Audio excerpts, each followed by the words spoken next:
বৃষ্টি ধাৰাবাহিকখনৰ আজি নিশা আহিবলগীয়া এপিছডৰ প্ৰম' বৰ্তমান মুকলি হৈছে। আজিৰ প্ৰম'ত বাৰু আমি কি দেখিবলৈ পাইছোঁ আহকচোন আমি অকণমান চাই লওঁ।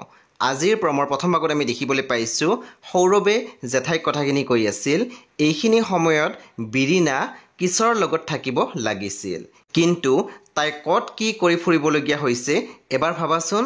তাৰপিছত আমি প্ৰম'ত দেখিবলৈ পাইছোঁ বিৰিণাই কৈ আছিল দেউতাকটো বিচাৰি উলিয়ামে, দেউতাই গোটেই প্ৰশ্নৰ উত্তৰ মোক দিবই লাগিব। তাৰপিছত আমি প্ৰম'ত দেখিবলৈ পাইছোঁ সমীৰৰ মাকে মনদীপাক কৈ আছিল ময়ো মনৰ পৰা বিচাৰোঁ যে বিৰিণাই ছোৱালীজনী বিচাৰি পাওক, সিহঁত সুখত থাকক, কিন্তু মই ঘৰখনৰ কথাও চিন্তা কৰিব লাগিব নহয়। সেই বন্ধু বান্ধৱীসকল আজি নিশা 8 বজাত ৰং টিভিত আহিবলগীয়া বৃষ্টি ধাৰাবাহিকখন খুবেই বেছি ইণ্টাৰেষ্টিং হ'বলৈ গৈ আছে, সেয়ে আপোনালোকে চাবলৈ একেবাৰে নাপাহৰিব। পৰৱৰ্তী আপডেটৰ বাবে আপোনালোকে মোৰ চেনেলটো ছাবস্ক্ৰাইব কৰি কাষত থকা বেল আইকনত টিপি দিবলৈ একেবাৰে নাপাহৰিব, আৰু প্লিজ আপোনালোকে মোৰ ভিডিঅ' এটা লাইক কৰি দিব।